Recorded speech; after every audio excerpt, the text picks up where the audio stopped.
सभी को जय मसीह की। मैं परमेश्वर का धन्यवाद करता हूँ। एक बार फिर आप सभी के बीच में परमेश्वर ने आने का मौका दिया। आप सोचते होंगे आज फिर भाई साहब अलग पैंट कोट शर्ट टाई लगा करके वीडियो रिकॉर्ड कर रहे हैं। दरअसल आज रात भी एक पार्टी थी जिसमें से रात के 11:37 पे हम वापस आए हैं और अभी 12 बजने में 3-4 मिनट की देरी है। तो आइए थोड़ी देर हम जो परमेश्वर का जीवता वचन है उसे सीखेंगे और हमारा जो अनादिकाल का जो विषय है, अनादिकाल का परमेश्वर, उसमें और गहराई से पवित्र आत्मा की अगुवाई में सीखने की हमारी कोशिश रहेगी। सिखाने वाला पवित्र आत्मा हमारा अध्यापक है। आइए सर झुकाएं और प्रार्थना करें। महान जीवते परमेश्वर, अनुग्रहकारी प्रभु, मैं आपका धन्यवाद देता हूं। एक बार फिर आपकी पवित्र हुजूरी में आने के लिए आपने कृपा दी, फजल दिया। प्रभु थोड़ी देर तेरा जीवता वचन सीखने चाह रहे। पिता, हमारी ज्ञान बुद्धि समझ आप खोल दो, तेरा वचन हम एक एक को समझ में आए। प्रभु यीशु मसीह के नाम से मांगते हैं, सुनो और ग्रहण करो, आमीन। तो आइए हम सबो उपदेशक की पुस्तक में से अनादिकाल के परमेश्वर के बारे में सीखेंगे। सबोपदेशक की पुस्तक में परमेश्वर का वचन मनुष्य जाति को क्या आज्ञा देता है। सबोपदेशक 3 अध्याय और उसका 11 वचन। सबोपदेशक 3 अध्याय और उसका 11 वचन। उसने सब कुछ ऐसा बनाया कि अपने अपने समय पर वे सुंदर होते हैं। फिर उसने मनुष्यों के मन में अनादि अनंत काल का ज्ञान उत्पन्न किया। तो भी जो काम परमेश्वर ने किया है वह आदि से अंत तक मनुष्य समझ नहीं सकता। एक बार फिर मैं इस वचन को दोबारा पढ़ रहा हूं। उसने यानी अनादिकाल के परमेश्वर ने सब कुछ ऐसा बनाया कि सब कुछ मतलब इस सृष्टि में, इस ब्रह्मांड में जो हमारे देखने में आता है और अनदेखी चीजें, उसने सब कुछ ऐसा बनाया कि अपने अपने समय पर वे सुंदर होते हैं। जिन चीज़ों को हम देख सकने में सक्षम हैं वो अपने अपने समय में, ऋतुओं में, दिनों में, महीनों में, सालों में, समयों में क्या होते हैं, सुंदर होते हैं। फिर उसने यानी अनादिकाल के परमेश्वर ने मनुष्यों के मन में, क्योंकि हमने पिछले भागों में सीखा कि परमेश्वर ने आदम को अपने स्वरूप और अपनी समानता में बनाया, तो प्राण के अंदर जो मन होता है, परमेश्वर ने हम मनुष्यों के मनों में अनादि अनंत काल का ज्ञान उत्पन्न किया है। तो भी जो काम परमेश्वर ने किया है वह आदि से अंत तक मनुष्य समझ नहीं सकता। कैसा मनुष्य अनादि अनंत काल का ज्ञान जो परमेश्वर ने, अनादिकाल के परमेश्वर ने मनुष्यों के मनों में प्रकट किया है, समझ नहीं सकता। ऐसा मनुष्य, ऐसा भाई या बहन जिसने अभी तक नया जन्म नहीं पाया, जिसने अभी तक पाप से तौबा नहीं की, जिसने अभी तक मन नहीं फिराया, जिसने अभी तक प्रभु यीशु मसीह को अपना प्रभु और मुक्तिदाता करके ग्रहण नहीं किया, जिसने प्रभु यीशु मसीह के लहू से अपने आत्मा, प्राण, शरीर को, दिमाग को, विचारों को धो करके शुद्ध और पवित्र नहीं किया, जिसका व्यक्तिगत परमेश्वर, जिसका उद्धारकर्ता और मुक्तिदाता और एकमात्र सच्चा परमेश्वर प्रभु यीशु मसीह है, अगर ऐसा मनुष्य अभी तक प्रभु यीशु मसीह को अपना प्रभु और मुक्तिदाता अभी तक ग्रहण नहीं किया है, कबूल नहीं किया है, पापों से तौबा नहीं की है, मन अभी तक नहीं फिराया है, उद्धार, पहला उद्धार अभी तक उसने प्राप्त नहीं किया है, तो फिर ऐसा पापी मनुष्य अपने आत्मा से परमेश्वर के अनादि और अनंत ज्ञान की समझ को, परमेश्वर के जो अनादि और अनंत काल के ज्ञान की समझ को, बुद्धि को प्राप्त करने में योग्य नहीं है, सक्षम नहीं है। तो यहाँ पर सुलेमान, राजा सुलेमान इस वचन में यही बात तो प्रकट करके दे रहा है। इसका कहने का अर्थ है कि अकेला मनुष्य अपने आत्मा से या प्राण से या अपने मन से, जो कि एक जन्म से पापी मनुष्य है, जन्म से पापी भाई है, बहन है, बुजुर्ग माता है, बुजुर्ग पिता है, अनादि काल के अनादि और अनंतकालीन ज्ञान को समझने में सक्षम नहीं है, क्योंकि उसने अभी तक नए सिरे से जन्म नहीं पाया है।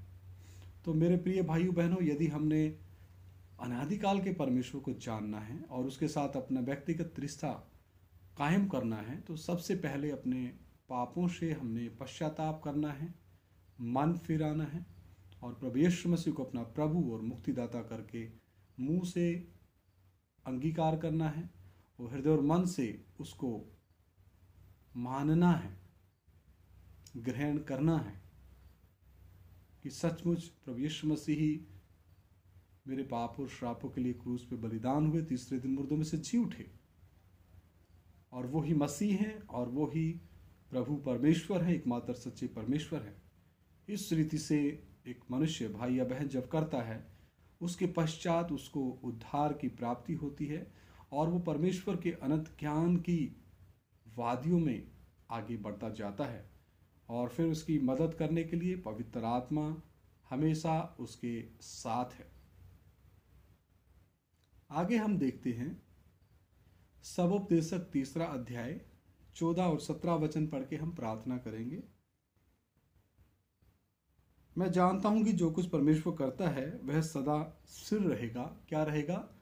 सदा स्थिर रहेगा, क्योंकि परमेश्वर अल्फा और ओमेगा है, परमेश्वर अनंतकालीन है, परमेश्वर कभी नहीं बदलता, परमेश्वर सर्वज्ञानी है, परमेश्वर सर्वशक्तिमान है, परमेश्वर सर्वव्यापी है। यहाँ वचन कहता है, मैं जानता हूं कि जो कुछ परमेश्वर करता है वह सदा स्थिर रहेगा, ना तो उसमें कुछ बढ़ाया जा सकता है और ना कुछ घटाया जा सकता है। परमेश्वर ऐसा इसलिए करता है कि लोग उसका भय माने और वो भय उसको परमेश्वर के समीप जाने के लिए और अधिक मात्रा में उसके जीवन में बढ़ता जाए।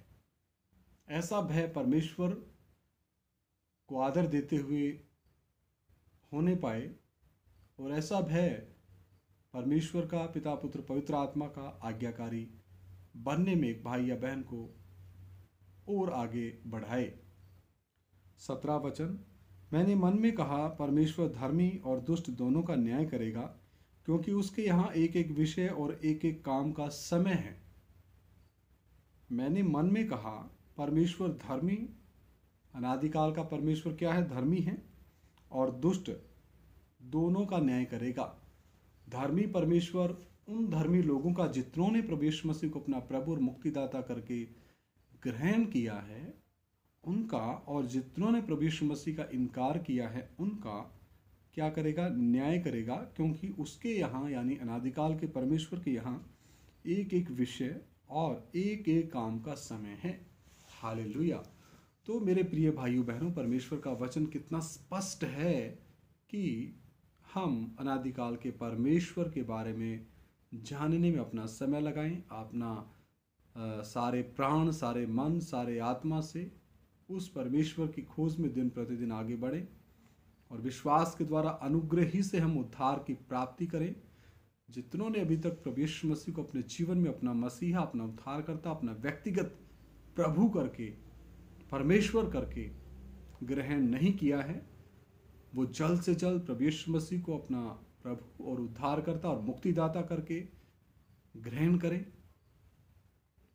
और परमेश्वर के वचन प्रार्थना संगति में दिन प्रतिदिन आगे बढ़े, ताकि हमारा जीवन बहुतों के लिए आशीष का कारण हो जाए और हम परमेश्वर के सुसमाचार को, जो परमेश्वर ने हमें आज्ञा दी है, नाश होने वाले लोगों के जीवन में ले जा सकें ताकि वो भी बचाए जाएं। आइए हम प्रार्थना करें। महान जीवते परमेश्वर अनुग्रहकारी प्रभु, मैं आपका धन्यवाद देता हूँ। एक बार फिर आपने हमें तेरा वचन सीखने के लिए कृपा दी। ओ प्रभु, आपका वचन कितना सत्य है। वो पिता परमेश्वर, हमें आपके वचनों के अनुसार जीवन बनाने के लिए कृपा दे, फजल दे। तेरी उपस्थिति हमारे साथ हो और एक एक भाई बहन, बच्चे, बुजुर्ग, नौजवान, बुजुर्ग माता, बुजुर्ग पिता अपना व्यक्तिगत रिश्ता आपके साथ मजबूत करने के लिए उनके मनों को, हृदयों को आप खोल दें।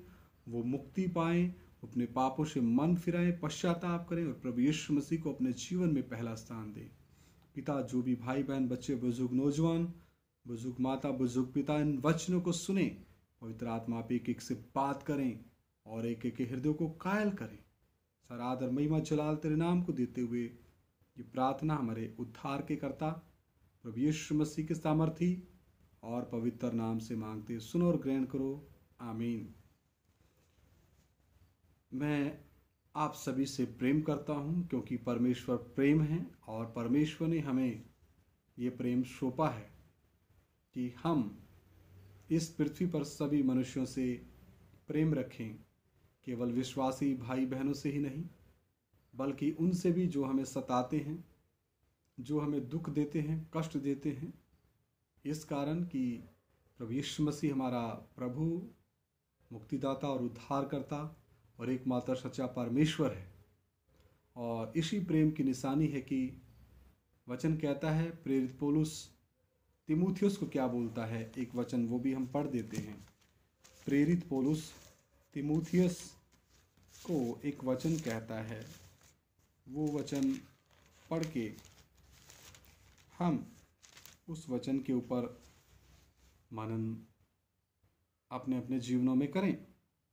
दूसरा तीमुथियुस 4 अध्याय 2 वचन कि तू वचन का प्रचार कर। किसका? वचन का प्रचार कर, समय और असमय तैयार रहे। समय और असमय, मैं मानता हूँ अभी रात के 12 बजे सोने का समय है और बहुत से मेरे भाई बहन, बच्चे, बुजुर्ग, नौजवान, बुजुर्ग माता, बुजुर्ग पिता, मेरे आत्मिक अगुवे, जो जूनियर मेरे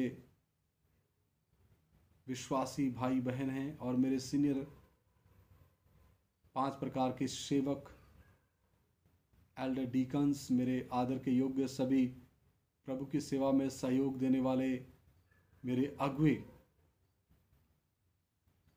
बहुत अभी विश्राम में होंगे, कई प्रार्थना कर रहे होंगे, लेकिन मेरे मन में जो बोझ परमेश्वर के आत्मा ने दिया, मैं समय असमय परमेश्वर के वचन की आज्ञा का पालन करने की तरफ आगे बढ़ा।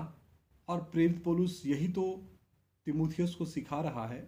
एक बार फिर मैं इस वचन को पढ़ता हूँ कि तू वचन का प्रचार कर, समय और असमय तैयार रहे, सब प्रकार की सहनशीलता और शिक्षा के साथ उल्हाना दे और डांट और समझा। इसमें से मैंने एक ही शब्द लिया है, समय और असमय। तो मेरे प्रिय भाइयों बहनों, समय और असमय हमें क्यों तैयार रहना है, ये भी वचन में लिख करके दिया गया है। ये सब्जेक्ट से, विषय से बाहर वचन है। मरकुस 13 अध्याय 32 से 37 भी वचन में पढ़ देता हूँ। उस दिन या उस घड़ी के विषय में कोई नहीं जानता, ना स्वर्ग के दूत और ना पुत्र, परंतु केवल पिता। देखो, जागते और प्रार्थना करते रहो, क्योंकि तुम नहीं जानते कि वह समय कब आएगा। यह उस मनुष्य की सी दशा है जो परदेश जाते समय अपना घर छोड़ जाए और अपने दासों को अधिकार दे और हर एक को उसका काम बता दे। इसलिए जागते रहो, क्योंकि तुम नहीं जानते कि घर का स्वामी कब आएगा, सांझ को कब? सांझ को, जब सूर्यास्त हो जाता है। उसके पश्चात पृथ्वी के ऊपर एक तरफ अंधेरा रहता है और दूसरी तरफ दिन निकलता है, सूर्योदय होता है सांझ को। और या आधी रात को, आधी रात को। तो मेरे प्रिय भाइयों बहनों, मैं अपनी प्रशंसा के लिए आपको समय नहीं बता रहा हूँ, लेकिन मेरे अंदर जो परमेश्वर ने बोझ दिया, अभी इस समय 12:11 हो चुके हैं और मुझे खुशी है कि मैं आप सभी के बीच में परमेश्वर का वचन साझा कर रहा हूँ। और यही खुशी जो मसीही जीवन है, आनंदित जीवन है, मसीह जीवन जो आनंद का जीवन है, वो परमेश्वर के वचन में है। क्योंकि ये वचन हमारा उद्धार करता है, ये वचन हमें पवित्र करता है और ये वचन हमें सच्चाई के रास्ते में आगे लेके चलता है। और ये वचन ही तो एक देहधारी परमेश्वर है और ये वचन परमेश्वर की आवाज़ है। वचन कहता है, 35 वचन में पढ़ रहा हूँ, मरकुस 13:35, इसलिए जागते रहो क्योंकि तुम नहीं जानते कि घर का स्वामी कब आएगा, सांझ को, नंबर 1 सांझ को, या आधी रात को, नंबर 2 आधी रात को, या मुर्ग के बांग देने के समय, जब सुबह मुर्गा बोलता है, या भोर को, सूर्योदय होने से पहले। सांझ को, आधी रात को, मुर्ग के भांग देने के समय या भोर को। ऐसा ना हो कि वह अचानक आकर तुम्हें सोते पाए। और जो मैं तुमसे कहता हूँ वही सबसे कहता हूँ, जागते रहो। हालेलुया! कितना शांति परमेश्वर का वचन देता है और इस वचन के द्वारा परमेश्वर हम सभी को आशीष दे। ये विषय से बाहर वचन है, लेकिन वचन तो वचन है। और यूहन्ना रचित सुसमाचार 1 अध्याय 1 वचन क्या कहता है? आदि में वचन था, वचन परमेश्वर के साथ था और वचन ही परमेश्वर था। और यूहन्ना रचित सुसमाचार 1:14 वचन, वचन देहधारी हुआ, यानी परमेश्वर ने देह धारण की, दूसरे व्यक्तित्व में वो देह में प्रकट हुए। और ये तीमुथियुस की पत्री 1 तीमुथियुस 3:16 में भी लिखा है कि वह शरीर में प्रकट हुआ। हालेलुया! तो मेरे प्रिय भाइयों बहनों, मैं अपनी तारीफ प्रशंसा के लिए ये वचन आप सभी के बीच में साझा नहीं कर रहा, बल्कि एक दूसरे की आत्मिक उन्नति के लिए। और मेरे बहुत से भाई बहन, बच्चे, बुजुर्ग, नौजवान, बुजुर्ग, माता, बुजुर्ग, पिता, जो भी इन वचनों को सुने, परमेश्वर उन्हें आशीष दे। जय मसीह की। मारानाथा।